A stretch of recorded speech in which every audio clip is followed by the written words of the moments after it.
shopping or if it's the weekend or if something stressful is going on. But apart from that, I'm pretty good.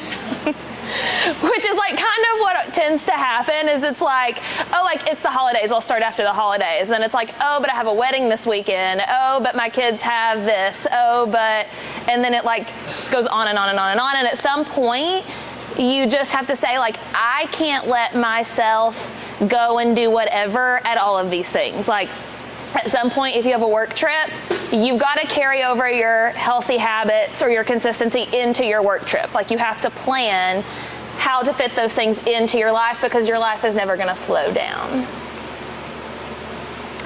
So starting with a few of our values here at BPG, just to kind of set the framework and the tone of how we approach lifestyle and nutrition is that health is holistic, so it's mental, physical, and social. It spans all of those things. So it's not just a physical means to an end. It is incorporated into culture and social events and all of those things. Your goals are your choice. You get to choose what your goal is and where you're content. You're all probably here because there's a piece of your life or your habits that you're not content with. And so then we have to acknowledge that some goals require more commitment than others. If you have a big goal, it requires big commitment. It's going to require big change. So like I talked about at the beginning, your consistency is going to have to, you're going to have to make your life more consistent. Next is results are a culmination of your habits. So long-term change requires a change in habits. Where you have landed is a culmination of choices that you've made over and over and over and over. So to make a change, you're gonna have to change those habits, and that requires making a different choice over and over and over and over and getting into different habits. And then finally, discipline without obsession. So finding the right amount of balance. I'm not gonna lie, I feel like in order to make a change, you do have to obsess a little bit over it. Like, it does have to be at the forefront of your mind. It does have to be a priority. It doesn't mean it always has to be that way. Once you get used to and you change those habits, it becomes more a part of your lifestyle, and the less you have to think about it. So the start point. There's some details that I've talked about in past seminars that I'm not touching on in this seminar, but I just want to go back to the start point. So this is where we're at, and this is kind of where, like, you all have social media and stuff. We know this is where we're starting. The start point, focus on whole food. We all know that that's where you get the most bang for your buck, is you're eating mostly whole food. You're prioritizing protein. Protein is all the rage right now. We'll circle back to that because I'll get on a soapbox on that one also. Limit highly processed foods, limit sugar and alcohol, drink lots of water. Like we just know that. Sleep a minimum of 6 hours, if more, that's great. Monitor stress, and so on that note, you're just minimizing as much stress as you can. The minimum per the American College of Sports Medicine is strength training 2 days per week, working all major muscle groups, and 150 minutes per week of moderate activity, 75 minutes of intense. So this is just like, hey, this is where we want to be at minimum, okay? And so, like, if you're not getting all of those things in, like, that's a good place to start. I put the new food pyramid in there because, not being political at all, like, this food pyramid is a move in the right direction. Not that they got it all right, but it's kind of exciting that the food pyramid looks a little more accurate. Okay, so we're gonna talk about balanced meals and balanced days. Did everybody bring like a journal or write down like a day or two of eating from this week, last week? If you didn't, that's okay. You can reflect back on yesterday.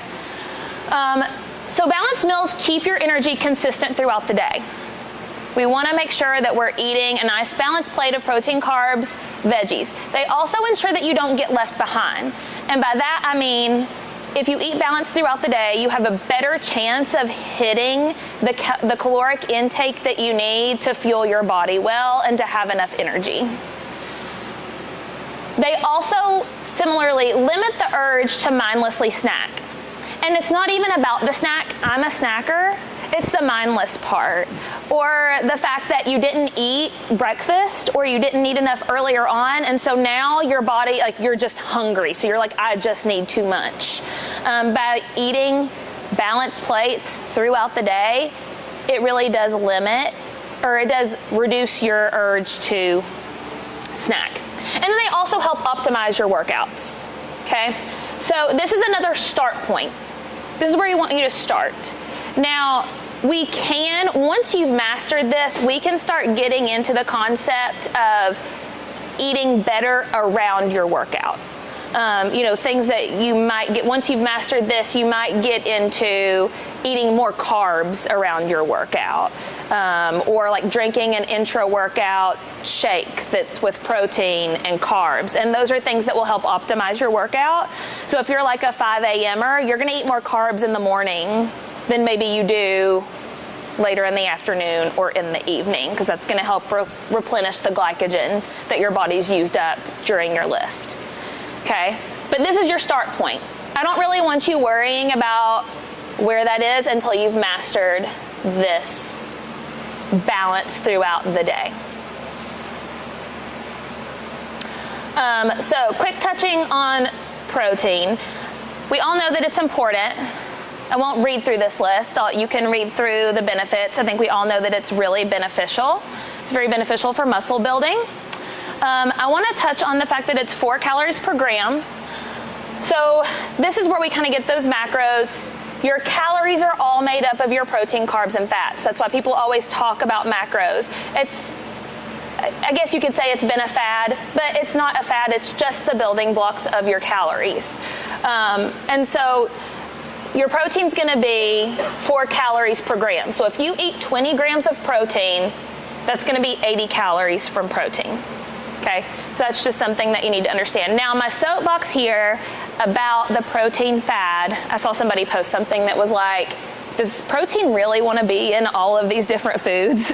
Because I think I saw a Dunkin' commercial that now they have protein added in coffee. Starbucks does. I eat the Greek yogurt that has the added protein. That really helps me get extra protein in.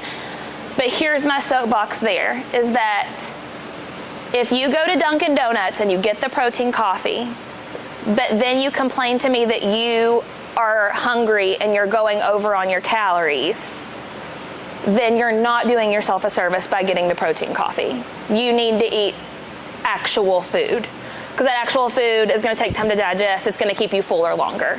Okay, so we love that protein is hyped up and that there's more sources for protein, but you also do want to still focus on the quality of protein that you're getting. So again, circling back to mostly whole foods.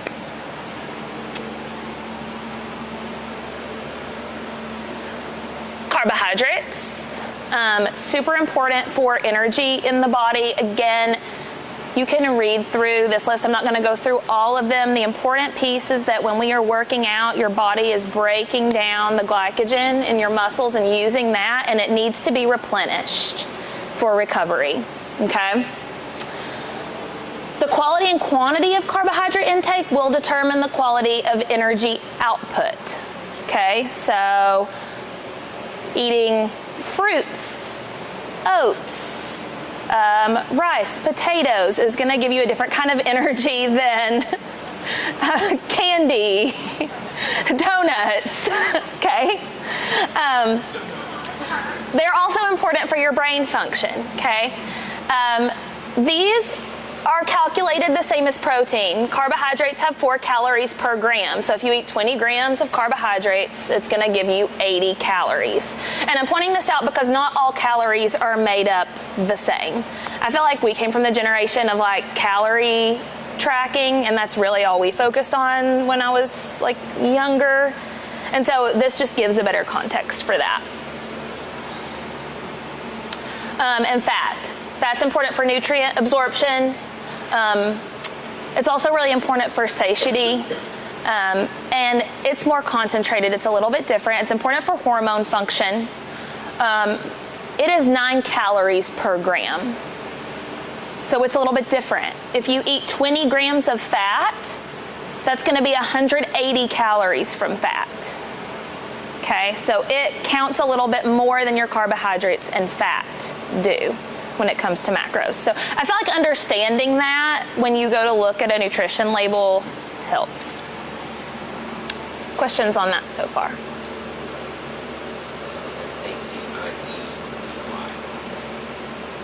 Satiety, like fullness. Yeah. Yeah. Yeah.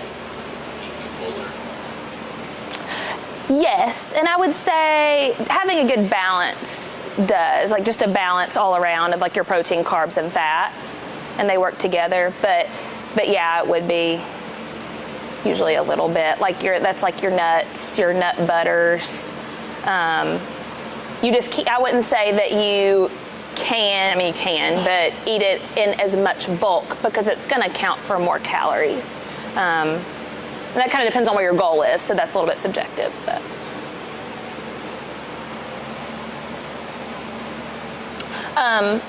so let me touch on something real quick before we move on to this little piece. When it comes to your calories, what we really want to focus on as we move forward is we're going to focus on having a protein number, and then really like your carbs and your fat can be manipulated differently. So your body is kind of like your own experiment, and that's why this is so tricky, is that what works for one person might not work for everyone else. My body responds really well off of high carb and like moderate to low fat, whereas there are other people who respond a little bit better to a little bit higher fat and a little bit lower carb. So that's something, and that's what, again, what makes it tricky is that like you kind of have to play with how you feel, and it takes time. So we're going to use your journal that you brought. Did you all bring it? I got a few nods last time. That's okay. That's okay. Think back to yesterday. Okay. So if you have a hard copy and you have a pen, we're going to go through and circle your protein and underline your carbs. If you have your phone with you, I want you to count the instances of protein that you had yesterday and count the instances of carbs. So if you have a pen, circle. If you have an underline carbs, circle protein, underline carbs. If you have it in your phone, I want you to count the instances of protein, carbs, and fat that you see. And then look at your meals. We're going to analyze if they're balanced.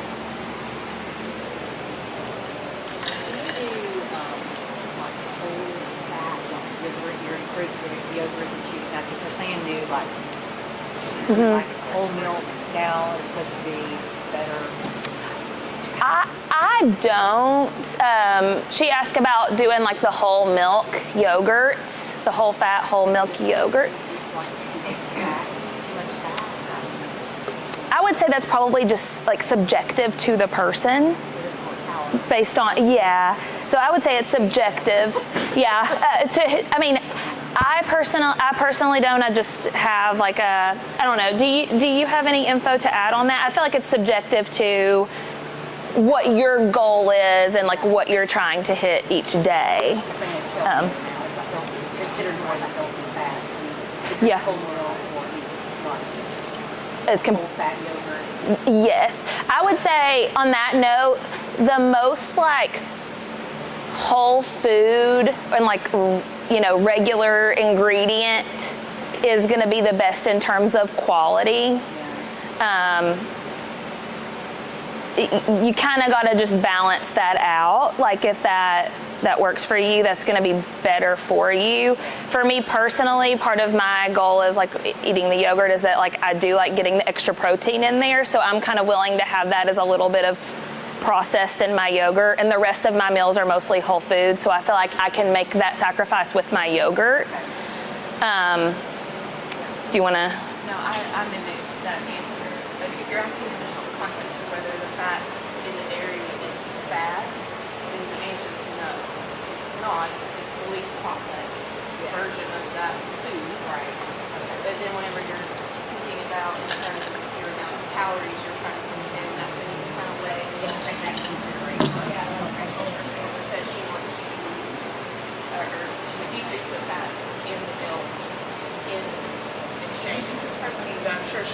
fats in other ways, like nuts or Yeah. something like that. So, yeah. Yeah. Does that make sense? Yeah. Yeah. Abby basically said that the fat in like a whole fat yogurt in and of itself is not bad. It's like the purest form of the fat. So kind of mimicking what I said, it's a balance of what's your goal with the yogurt, or what do you need personally? Yeah. Yeah, that is a good question. Yeah. Okay, so let's kind of share a little bit. After looking at your journal, do you feel like you have pretty balanced meals? You can give me a head nod. Not yesterday. Meh. Not yesterday. Not yesterday. Does anybody have 5 or more instances of protein in their journal? Okay. So if you have the protein in the coffee, does that count as an It does count, yeah. Yeah, that counts. When you say instance, like for breakfast, I'll have like yogurt, eggs, bacon, protein shake. So is that Yeah. considered an instance on its own, or is it considered one because it's all in the same meal?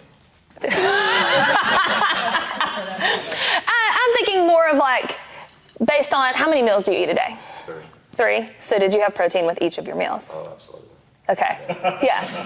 So that's going to be like another conversation piece, but so I could say 3 or more, and you probably covered it in your 3 meals because you're eating like a hefty amount of protein per meal. Yeah. So who had 3 or more? Okay. Does anybody eat twice a day? I only had 2 meals yesterday. Okay. Does anybody eat 3 times a day? 3? Okay. Does anybody eat 5 times a day? Like snacks. I'm counting snacks. Yeah. Snacks. Okay. Okay. Okay, let's do this. Who's a snacker? Okay. Are the rest of you like, I eat meals and done? Okay. Okay. I'm such a snacker. So I count snacks in as meals. Okay. So when I'm thinking meals, snacks, I want my snacks to be balanced in a similar way that my meals are balanced. Okay. So this is kind of just like a little like self-reflective. It is really hard, I think, to make a change to your nutrition if you don't have a clear look at where you already are. Okay. What about carbs? Did we have, this one's like, everybody's like, duh. Did everybody have 3 or more instances of carbs? I'm sure. I feel like that's an easy one. No, yeah. What about fat? Yeah. Okay. So do you feel like those were sorted throughout your day evenly, or do they feel imbalanced? I want to say, Fat, I don't really eat it after lunch. It's the Yeah. last fat I get for the day. okay, So it's mostly carbs and protein and dinner. okay. What do you eat for dinner? I usually eat like a turkey sandwich, pretzels, and like a big bowl of grapes or blueberries, just Okay. extra carbs. Okay. Do you put anything else on your sandwich? What's that? Do you put anything else on your sandwich? Horseradish mustard. Okay. So good. That truly is like, yeah. So I ask you that because a lot of people say I didn't have fat, but then if you've cooked in oil, you've had fat. So just a reminder there, and that's why I asked that question. And it may not be a problem if you're getting it throughout the rest of the day and then you feel fueled for your workout the next morning. If you wanted to reshape your meals, you probably could have a little bit more fat in the evening since your workout is first thing in the morning. But yeah, some different concepts there. Anybody else? Questions? Share? Would it be better to do more carbs and fat for dinner for the next morning, or is it the fat? Probably more balanced would be good. Just more balanced? Yeah, yeah. Any other questions? We're gonna keep going. We got more stuff to do. Okay, so we're gonna talk a little bit about nutrient density. Okay, so that's like how much nutrients you're getting from your food. Let's come to Jesus. Nutrient density is the amount of beneficial nutrients a food contains per calorie. So this is just your example of 109 calories of broccoli and 112 calories of gummy worms. So basically the same. We're going to look at it. I put it in my chronometer. So the broccoli up top, you have about 110 calories of broccoli. You're getting 7 grams of protein as opposed to your gummy worms where you're getting 1 gram. 22 grams of carbs. Gummy worms are 28. And then 1 gram of fat, 0 grams of fat, comparatively, okay? So here, you're getting some carbs as you get a little bit of protein alongside of it. It's just a little bit, right? But that adds up, okay? And then your gummy worms is basically carbs, okay? Your highlighted nutrients. You can just see, I won't go through all of them. Here's your nutrients here as opposed to your nutrients over there. Okay, so I like just thinking about it in that way because you have these choices throughout the day, right?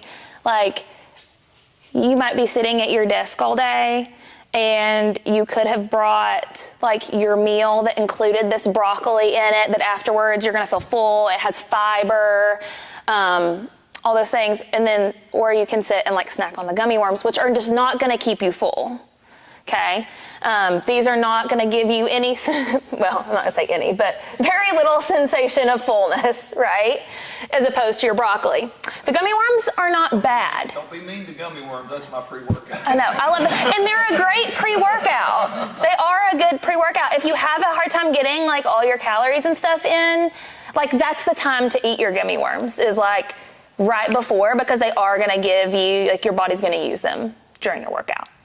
So again, they're not bad. If you are somebody that's like, I'm still hungry, might not be your optimal choice. This is a picture that Josh took a while ago of, here's like your packet. This is the same amount of calories, okay, of like your Alani gummy worms, and then this whole plate of fruit is, and this is like a dinner size plate, side by side, okay? So this is mainly like if you're someone that's like, I'm still hungry at the end of the day, but this is what you've been snacking on, then we might want to try to like shift that around, okay?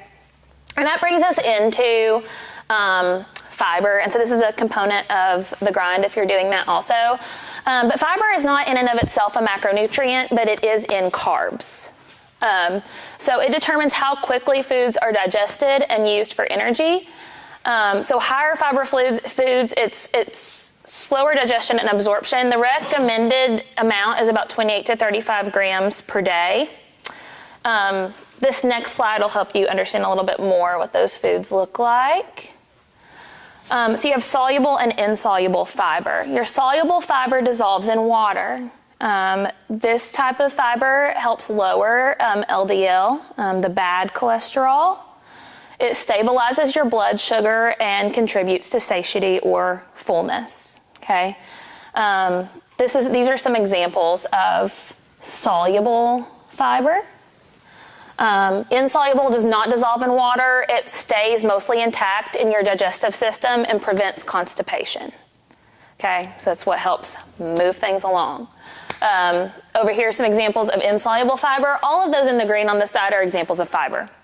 So just trying to mix in different types of fiber into your meals. I typically see that most people are low in fiber. It's easy because vegetables don't really count a lot towards your macros, which is like, it's great because you could just sit and eat a vegetable plate, but they're also easy to forget because they don't really count towards your macros. So like people, I mean, they do, they're carbs, they still count. But it's, I mean, if you put like 2 cups of spinach into the skillet, it's not, a whole lot. Josh wants to add. I want to add. So that's what's really important is that what she said is that they're not a lot in calories. And fiber helps with digestion. So if you have like the quote unquote food noise or you're constantly hungry and you struggle with that, fiber is huge for that. That's going to that's going to help that food noise. So if you struggle with that, I would say lean into fiber a little bit and see if that helps. Yep. Is it best to do fiber, like a lot of fiber after your workout? Is it better to spread it out throughout the day, at the end of the day? Where does it matter? I would just spread it out. Spread out. Yeah. Yeah. Yeah. And there's a lot of different kinds. It can look like adding berries. If you're an oatmeal person, adding berries into your oatmeal. Like I said, throw some spinach. If you throw spinach in the skillet, it just like goes from this much spinach to like this much. You can eat it in 2 spoonfuls. If you're a salad person, that's great. Yeah, beans, make some chili this weekend with the snow coming, you know. But yeah, there's lots of ways to add that in. I think we forget too how many different things are included in this fiber list, but they're kind of accessory foods. Well, not all of them, but some of them. So using your journal, let's go back and look. How could you add value to your meals? So go back through. Maybe you write it down or add it into the notes on your phone. Where can you add value? So how can you add more nutrient density, or how could you add fiber? Is one better than the other when it's soluble and non-soluble? You just want a mix of both. Mix of both. Yes. Somebody say how you could add value. I want to hear from you all. Fiber, berries and flax and fiber. I was learning yesterday. Is a fiber supplement worthwhile? Because I don't get enough fiber either. I'm maybe Yeah. 15 and I eat a good balanced Yeah. food and I still just get like 15 grams. of fiber. I'm not against a fiber supplement or a fiber vitamin as long as you're still working to continue adding those into your diet in the process. You don't ever want to be like reliant on the supplement because it's just not going to bring you as much value, but I'm certainly not against it. Like any other supplement. It's a helper, but it's not going to cover all your bases. When you cook it a certain way, does it lose its fiber value? Like, do you eat it raw versus cooking in oil or butter? Or... No, I would say you just want to try to do a variety, kind of. Yeah. That would be, a variety would be optimal. Yeah. Switching up like the snacks, I tend to have more fat, carb snacks in the evening, so trying to balance that out a little bit more through the day. Yeah.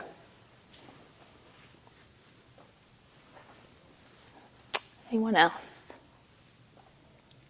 Yeah, definitely with breakfast for me. I feel like that is the least that I get, especially if I come to the gym in the mornings. I just grab like a meal replacement bar and that's usually like a go. Even just like eating a banana with that or eating like something other than just this. Yeah. Which is a really high calorie protein bar. You're looking at like 350 calories, but it's still not a lot of variety there. Like I like it because it hits all my macros, but it would be good to add in like blueberries or a banana or something just to get more of that type of food earlier in the day. Yeah.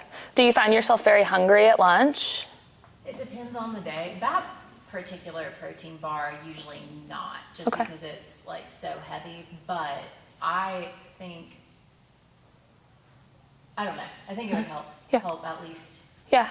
balance some energy. I'd definitely slow down a lot more. Yeah, for sure. And that would be a good way to add. I know Abby just like she pre-cuts veggies and she'll sit down to eat her breakfast with like a Tupperware of like cut up peppers.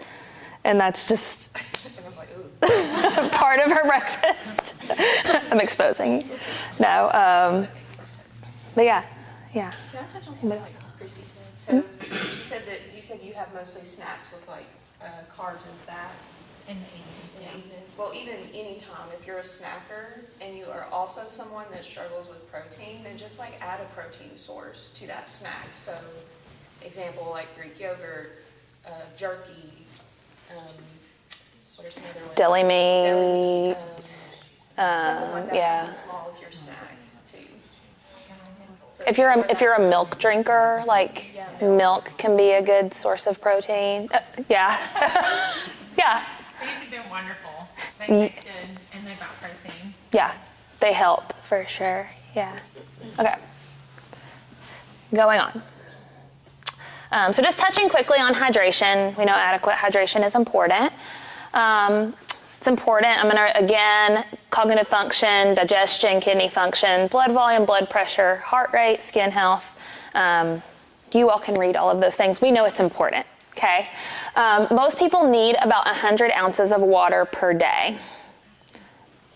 Ish, give or take. If you are highly active, it's summertime, you're sweating a lot, maybe more, okay? So again, disclaimer, this may vary based on age, weight, activity level, health status, weather, etc. But 100 ounces is a good goal there.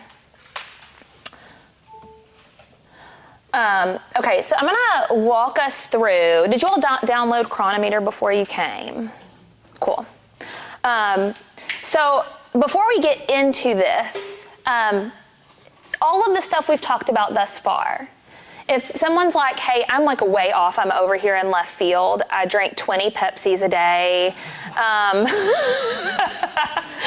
going to McDonald's for lunch every day, like, or, you know, whatever. Then like just starting with what we've talked about thus far, great place to start. Make some of those changes with the whole foods. This is taking it to the next step, is by getting into tracking some food. So similarly, this is just an easy electronic way to keep your data and have it as to how we've journaled for today, okay? I know a lot of you have already used things like this, but I'm gonna try to give you guys some things that you can take to use a little bit further. So if you have that downloaded, I'm gonna kind of show you how you can input your macros in there. We don't have to input them today, but I'm just going to show you how. I wanted you to have it downloaded and ready. So part of what I want you to leave with today is a plan and some preparedness. So since we're sitting here, we're going to do it sitting here. Okay, so if you're on Chronometer, in order to put your macros in, you are going to get on there and you'll go to More over on the side. And then you'll put in targets. And under targets, you'll go into macro and energy targets. If y'all give me a thumbs up that you're like, you're good. Okay, you're fine. So you'll do more down in the corner. And then you'll go targets. And then macro and energy targets.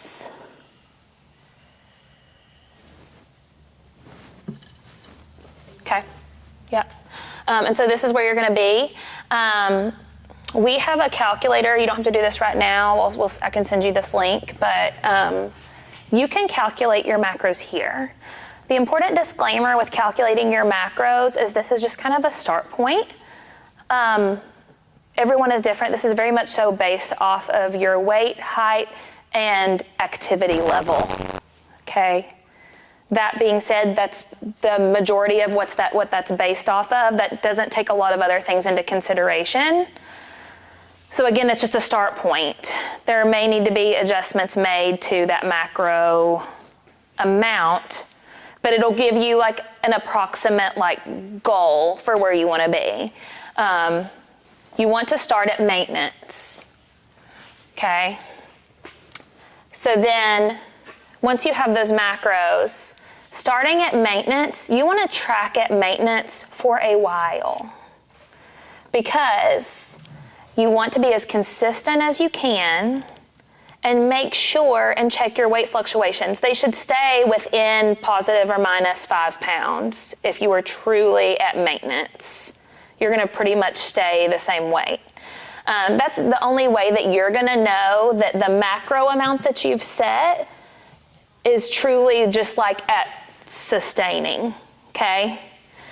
If you're there, then you can go into a cut and reduce calories for weight loss. But if you just go on here and say, I want to do weight loss calories and start, you don't know what your maintenance is or what your homeostasis is for your body. So once you have those macros and you're in Chronometer, you're going to input those in there. So you'll click custom energy target and you can put your calories in, and you'll put in your protein, carbs, and fat numbers in there in Are you under Chronometer. fix? Is that what Yes, under fixed. Ratios will give you like percentages. So if you want to put in your own,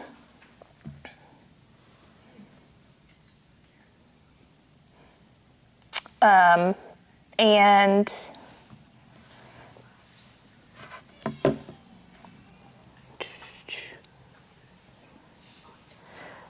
one thing you want to make sure that you do is that you click that custom energy target toggle. Okay? And that's where you put the calories, is in that box? You'll just put in your protein, carbs, fat, and it'll give you there. But you'll just toggle that custom energy target, and you're going to want that to match. So that's something that's confusing, and I'll explain why. I'm going to give you guys a second just to make sure everybody's there. Actually, I think it's, hang on, I think I just told you the wrong thing. Can I add something on what you said about maintenance? Yes. Maintenance, you want to think of maintenance as kind of, especially if you're someone who does struggle with being consistent or hitting a protein target or a fiber target, anything like that. Maintenance is like a rite of passage. You want to find that homeostasis in your body, like Rachel mentioned, and then you want to practice those habits in that time, because you will be better served, long run, bigger picture, if you can figure out that floor that you can stay at and maintain those habits. And then that's whenever you can start to get creative and have fun and be like, okay, well now I want to cut. Well, now I want to build muscle and bulk and go from there. And you may, in maintenance, if you are someone that struggled with being consistent in the past, you may actually have some body recomposition. You're in that space where you're actually fueling your workouts, you're fueling your body, you're getting these nutrients, and you will build muscle and maybe even lose fat in the maintenance period of that time. Does that make sense? Yes. Okay. Can't maintenance change though, based on how much you weigh and muscle mass and everything?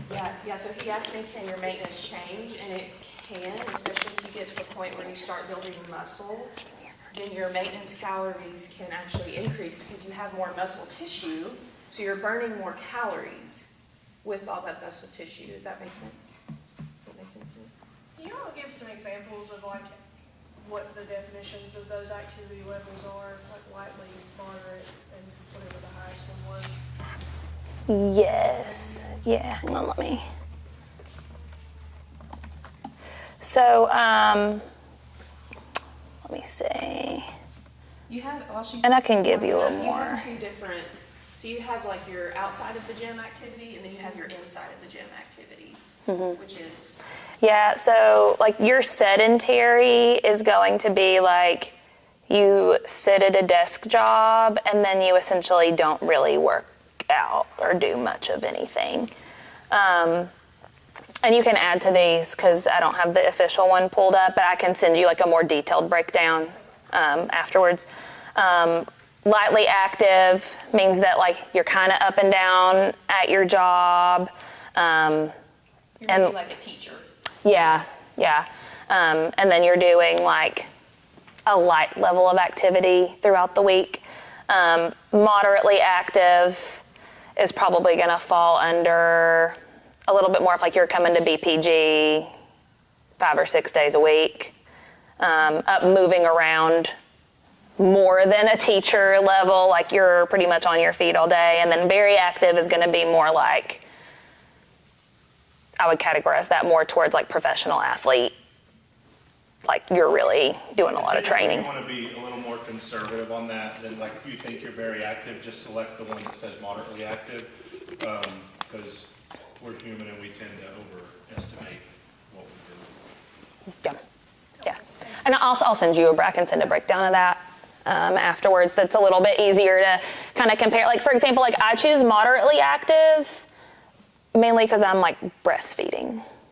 So I know that I need like a little bit more. Another thing to add on to what Abby said about doing maintenance, it's true, like we kind of just like always are like, cut.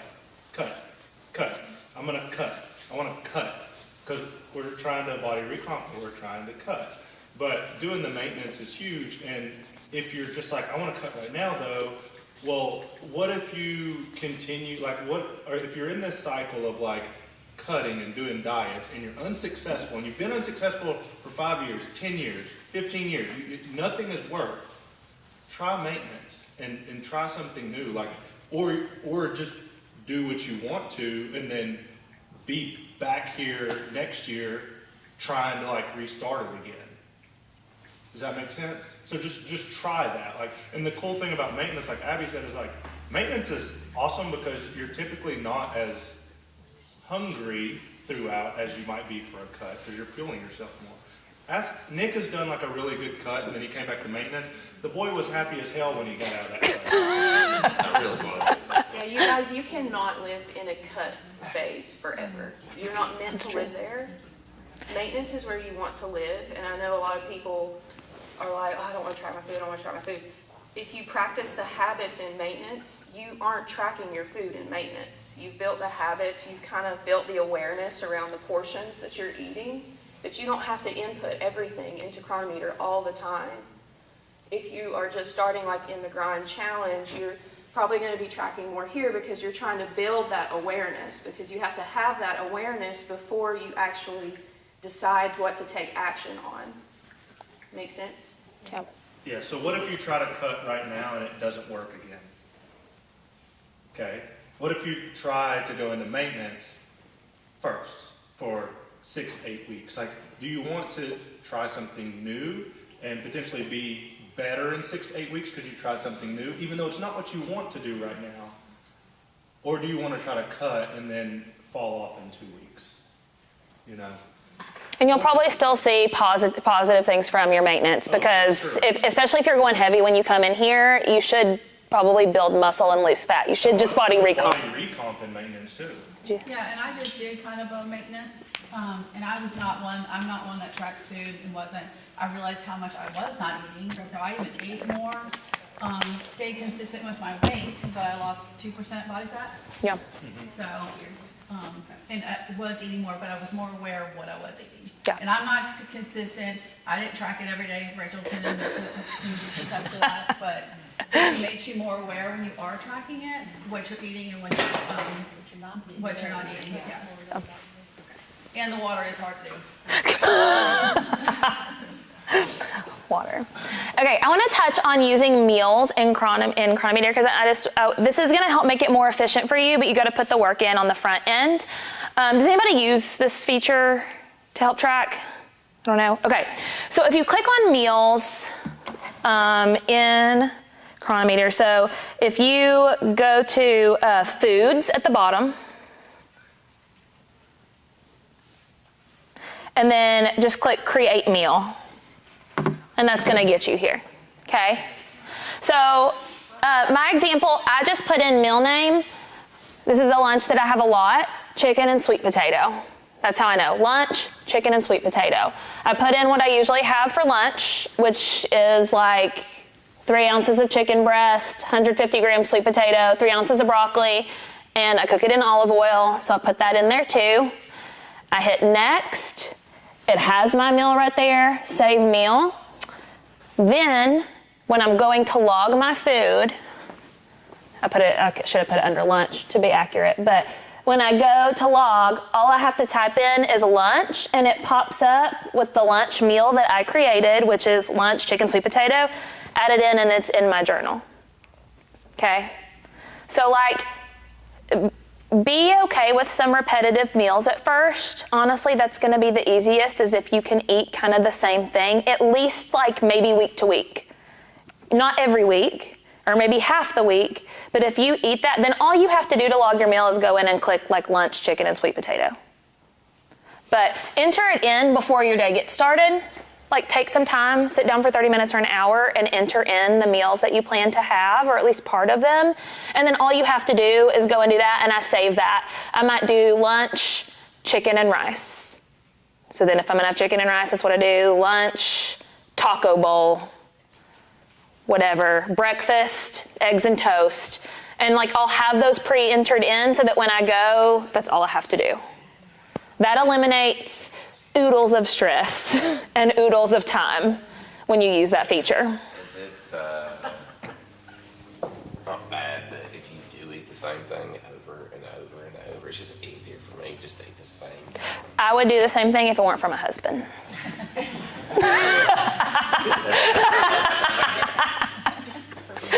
I don't know what it is, but you have someone that is okay with eating the same thing every day and someone who wants variety, and they marry each other. So on that note, I'm going to go to the next one, which is using recipes.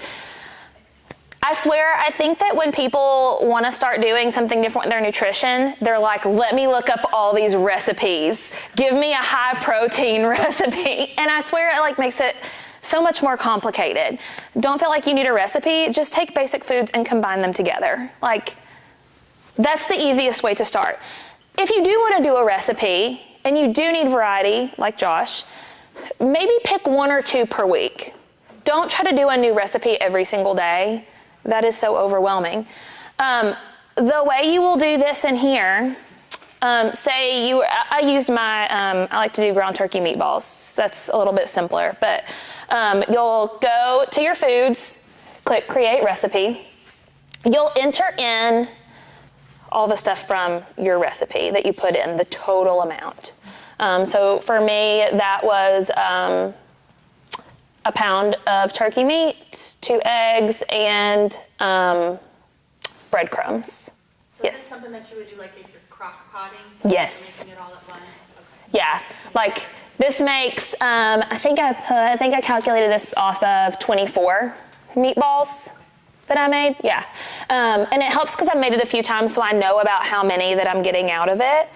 But yeah, so like if you're doing like a crock pot chili, you would put your total amount that you're putting in the crock pot. Yeah, and like a lot of recipes, if you've gotten something online, they might just go ahead and give you this. Like you can just enter it in and you don't have to like measure it out. It has the macros at the bottom of the recipe, we can use that? Yes. Okay. Yeah, and you could enter it in there. But you would still enter it in like under recipe, probably. And then you'll use that. I just did the math to do 24 servings per recipe so that then I can enter it in there as like 1 meatball at a time. So I can put in there like I had 4 meatballs. But that's what you can use for that. Again, if you're gonna do that, I would maybe do 1 or 2 a week to start, because it's just a little bit more. And there's lots of like recipes, like I think, Abby, all those ones you got have come with the macros on it, don't they? Yeah. So there's lots of options online. And ChatGPT will probably give it to you too, honestly.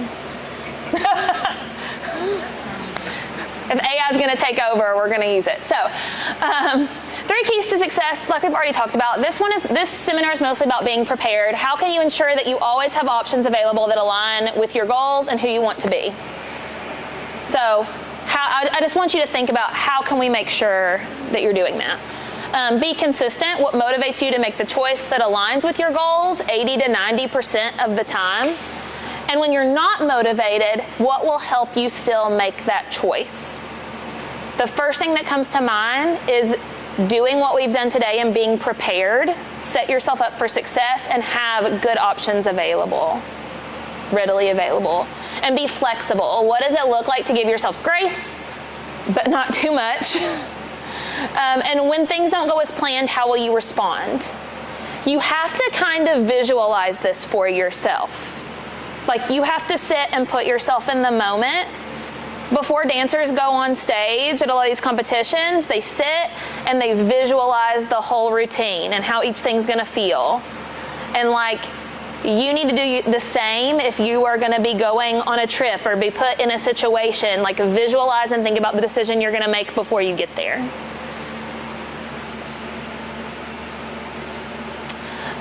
So, we're gonna plan our week. So using your phone or your notebook, first I want you to determine your meals and snacks and write down approximately what time you are going to eat each meal or snack. It's fine if you eat 3 times a day. It's fine if you eat 5 times a day. but go ahead and determine that. This is going to be new. This is fresh. This is for next week.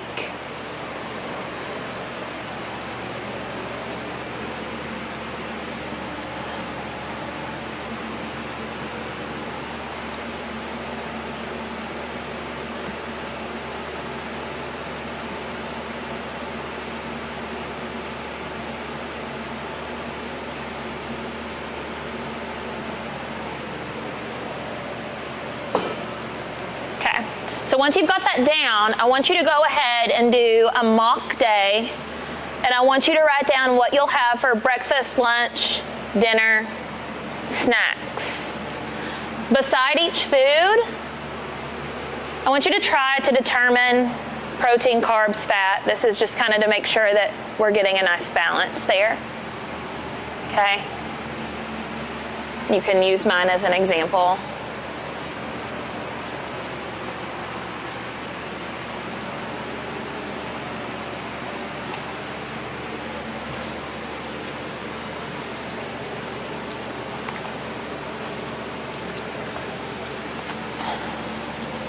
And if y'all have questions, you're welcome to ask as you're writing or as people are writing, but I'll let y'all write this down for a second.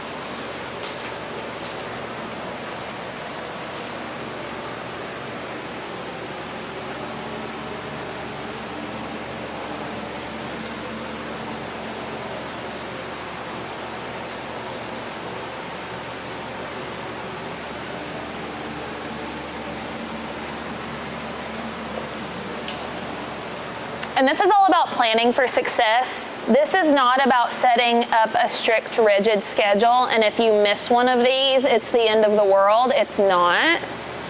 You don't have to end up eating right at 3 p.m. or right at 9 a.m. or whenever. This is just about having it like ready and accessible. I think one of the things that helped me is finally figuring out it's okay if you go over a day.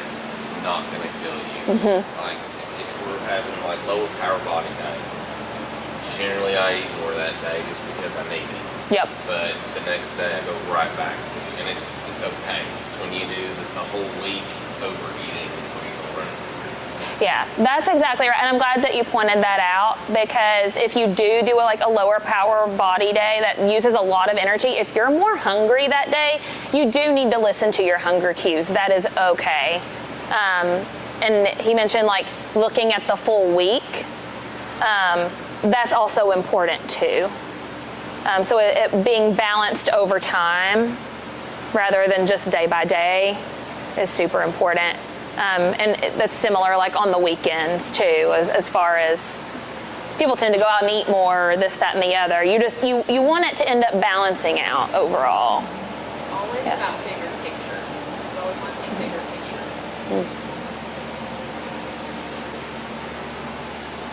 Okay, I'm gonna keep going. Boop. Okay, so next, using your meal plan, we're gonna create a grocery list, okay? So looking at your day, and you may not get all of this done, or just trying to get like a general idea, picture. Be detailed. How much of each item will you need? Think about, are you cooking just for you? Are you cooking for your family? Okay? So when you make your grocery list, I don't want you just to put sweet potatoes. I want you to put how many sweet potatoes you need to get, okay? So being as prepared, like in this moment to make a change, you don't want to just go to the grocery store with zero plan. You will not have what you need to be successful. So be specific. 5 sweet potatoes, 3 avocados, 2 packs of chicken sausage. Like, get it specific so that you know exactly what you're going for. And I personally am very type A, and I like think my way through the grocery store once I write them down, because I don't like to go back and like forget something. So you can go through that way. And maybe right now you're just planning like your lunches for the week, and then you can go back and do your dinner, because like maybe, you know, you're gonna have to also write down your whole family's dinner plan and then your kids' lunches and all that stuff. So we're thinking for you right now, and then you can add everybody else's stuff in later.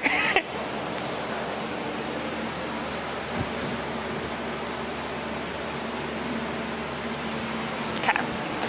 And then finally, considering your own schedule, you need to choose a system for grocery shopping. So, like, are you going to shop at the beginning of the week? Are you going to do, like, a Saturday, Sunday shop, and then you're going to go shop again on Wednesday? Like, are you multiple times? Are you going to do pickup? Like, pick something that works for you. If the concept of grocery shopping stresses you out, order pickup.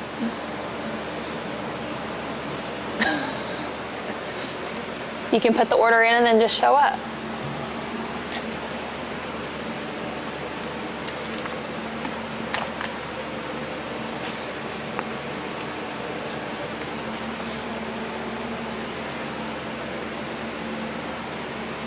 Is everybody here the primary grocery shopper for your family, or do you have somebody else that does it? Everybody's just looking at me.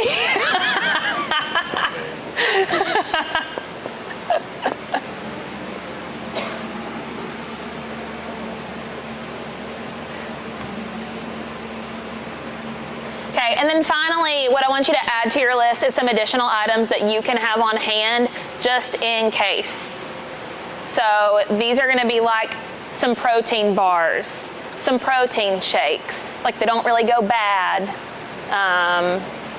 some yogurts, beef jerky, chicken jerky. I like the turkey pepperonis as a snack.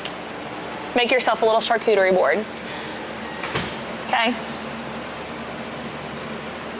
And then I'm going to add on to this. Like, get a few of those things and, like, put some at work, put some in your car, leave some at home. It's like you know me so well.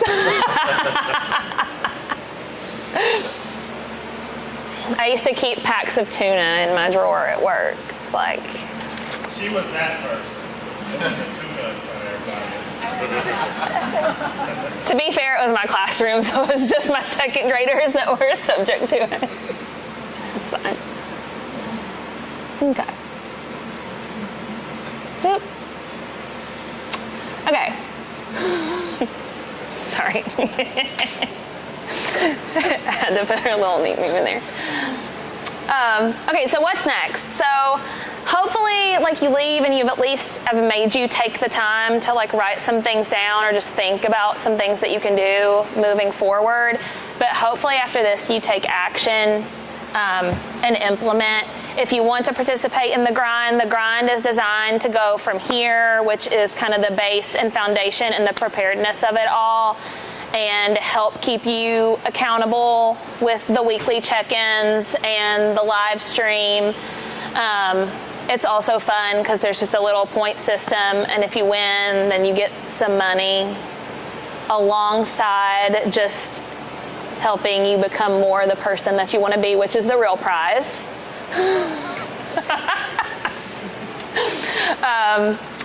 It does include 3 in-body scans. You get to pick a piece of BPG merchandise, which is like half the cost by itself. So it's $150 to participate. Little buy-in, which is also incentive because you spent money on it. You also get 10% off all supplements during the challenge. Yeah, so if you want to join us, it's going to be fun. We're really excited about it. Josh, did you want to add anything to the grind? No, I think that's it. Do y'all have questions about the grind? Like, is there anything that y'all been curious about with the grind? The reason that it is $150 is, one, is because a large amount of that is going towards the prize of $500 each week. We've had pretty good signups, and we have more that we're going to continue to increase that amount. So maybe it becomes $1,000. And also, because you are getting essentially one-on-one lifestyle coaching during that time, which is, how much is that typically? 150 a month? 200. 200 a month. Yeah, it's like 200 a month. Yeah, it's 200 a month, so you're getting that for 2 months for 150. Okay, so that is why that is what it is. Yeah, but if you have questions about that, someone else here may have that question too, so please ask. If we do.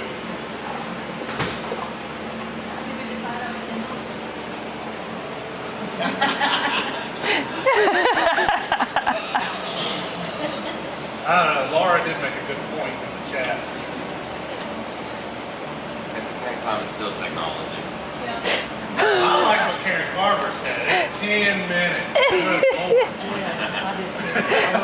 Well, I had somebody say, they were like, wait, is it just like for the one instance per day? And I was like, yeah, and they're like, okay. They were trying to stack those points.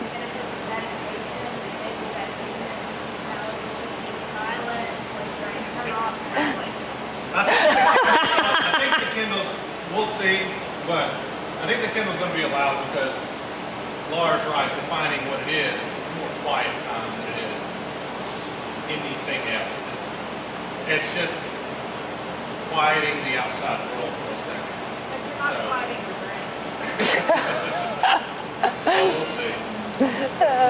You're welcome to use that as meditation, Karen. If we bring a friend, do they need to sign up for classes? They will need to make an account, and then if you'll just send us a message, we can. We'll get them. Right. That's how you want to do that, right? You can just text us Yeah. or email us, and then if you're going to bring them, just let us know. And if you're like, hey, they're probably going to be coming like all throughout the month, then we'll just set them up to where they'll. Okay. I just know classes will outside. Is it one friend? Yeah. So you get points the first time your friend comes. Yeah, and then you can keep bringing. Like if you bring a friend, you can bring as many friends as like you want. Like they can still come for the duration with you, but you just get points the first instance that they come. That If that makes person. sense. That person. So if you bought two, Yes. So if it was like Yeah. Lane's first time here and I brought him week 1, and then I brought him again week 2, he can still come week 2 for free because you're part of the grind, but you wouldn't get points for week 2. It'd have to be a new person each week. But you can bring people all month for free. You can bring 6 people if you want to every day.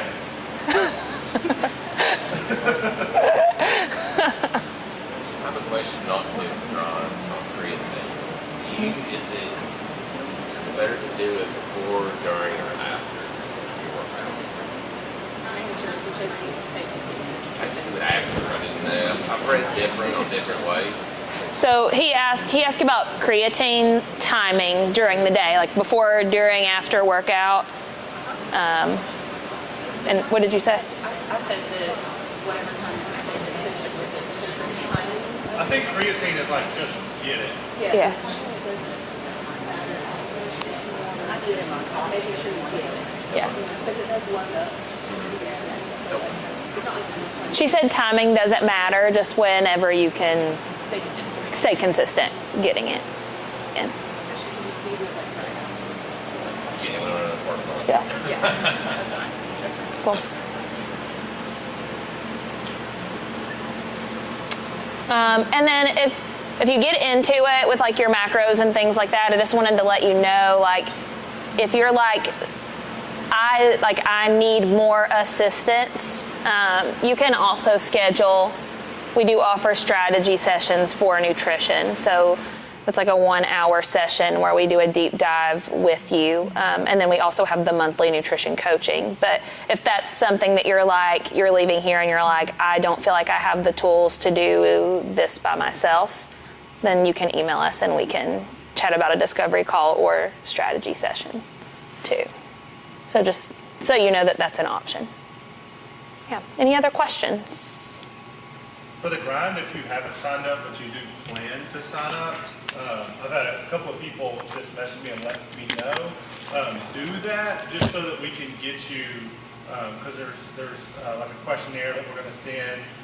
So if you're like, I'm probably not going to sign up until like the day before, just send us like an email to let us know, or like let one of us know, so that we can like get you on the list. Because we will start. We've sent some stuff. We'll keep sending out stuff, so I wanna make sure that you're getting that information, even if you haven't signed up yet, we'll still make sure that you get that, okay?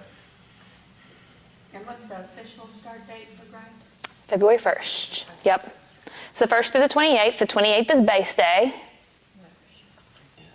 Yeah. From February 1st through March 28th. March 28th. Yeah. I don't know that I said March. Already. I think I just said the 28th. I know that made me reflect. I was like, did I say March? Yeah. March 28th. So put it on your calendar. It's really fun. The energy on base day is really fun. You get points for Yeah. base day. And you get points for base day. It's the last hurrah. Last opportunity for points. Questions?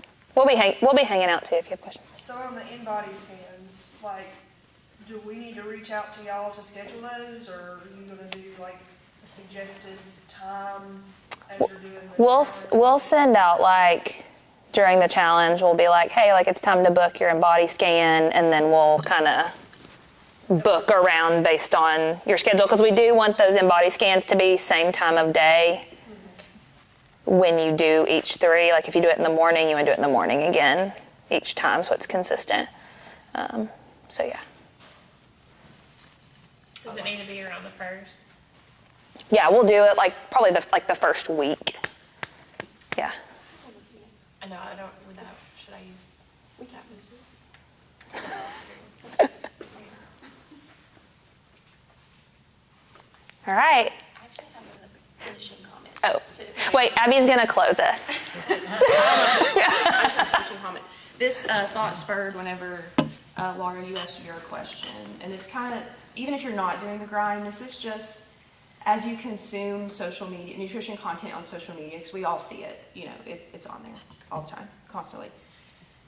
A lot of people kind of they miss the forest for the trees, especially if you're someone who is just starting, trying to implement some of the habits and routines that Rachel first touched on in the very beginning of this seminar. If you're someone who is there, you're just starting there, then don't worry about kind of the little nuances. Like Nick has been asking really great questions about nutrient timing, creatine timing, all that stuff, but I know that he's also spent time kind of developing some of the habits, right? Did you focus on those things like right at first? No, I didn't know what I was doing.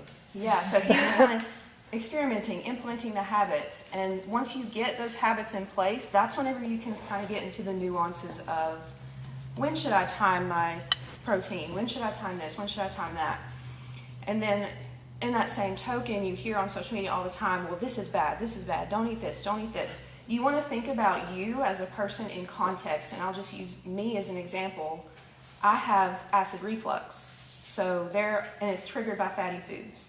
So therefore, fatty foods are bad for me, but for you, they're okay. You don't have anything like that. So whenever someone says this is bad, just think about the context that they're coming from. And if you're a healthy person, then that thing is probably okay, wouldn't you say? Yeah. So don't miss the forest for the trees. Get the baseline down, and then you can kind of go to the nuances there. Because the baseline is what's going to move the needle, especially if you're, to someone, I know Rachel joked, if you're someone who drinks 20 Pepsis a day, if you could just get that down to like 18 Pepsis a day. Like whatever will move that dial a little bit. It may not feel like much to you, but in the big picture, it's big. Yeah. I don't know if that closes it well. That was a good closing statement. Any questions on that? Okay. All right.